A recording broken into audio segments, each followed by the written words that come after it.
The Cinematic Shuffle has shuffled once again. If you were around last week on my Twitter handle, you would have seen me give off my 3 hints for this film, which were conspiracy, integers and math, and dog catcher. 3DJ guessed cats and dogs, and admittedly I'd probably rather be watching that, but alas, the real answer is the Jim Carrey film, The Number 23.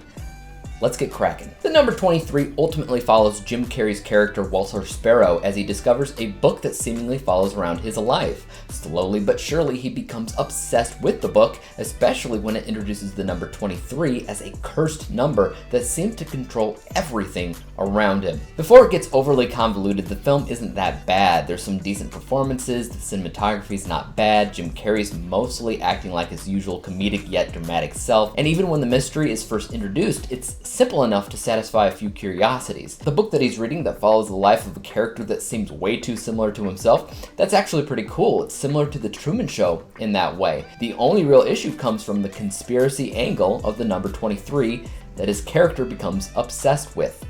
The idea is that the number 23 is seen everywhere, most notably in dates of major events. For instance, September 11th, 2001, 9/11. 9 plus 11 is 20.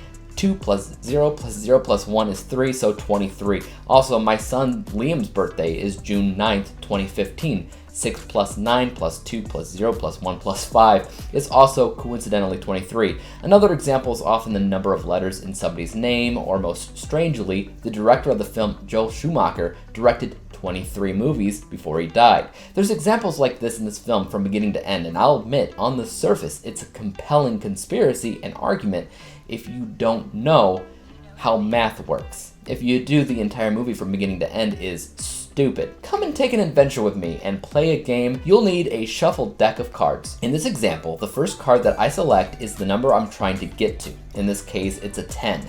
The next 4 cards will be the randomly selected numbers. In this case, I got a 7, a 1, 6, and 4. There's probably more ways to get to the 10, but I started with the 7 and I just needed to get to 3.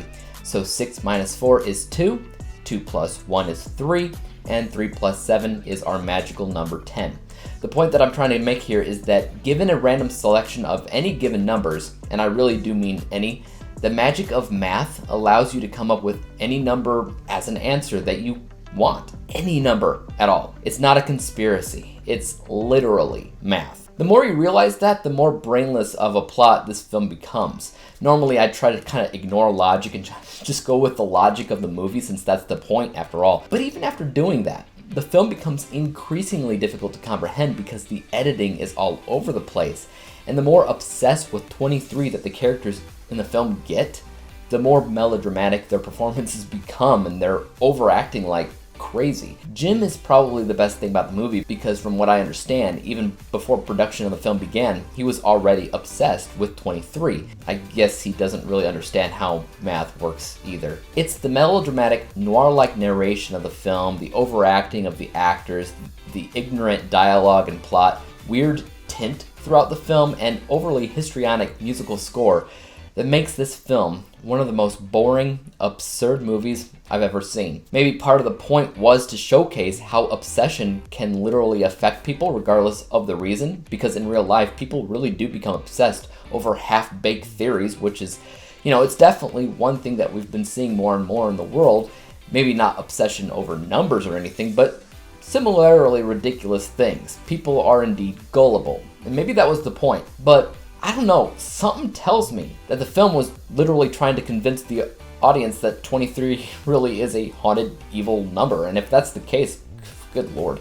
I've seen this movie 2 or 3 times in my life at this point, because when it comes down to Jim Carrey, I don't really mind going through his filmography, even when it does come down to some of his lesser films, and every time that I've seen it, I only typically remember the first half. Once it gets into the murder mystery part of it, that's the stuff that I always forget upon rewatch. And it's also the stuff that's technically the most interesting. The problem is, in order to get to the point, it's a serious struggle, just because of all the crap revolving around the number 23.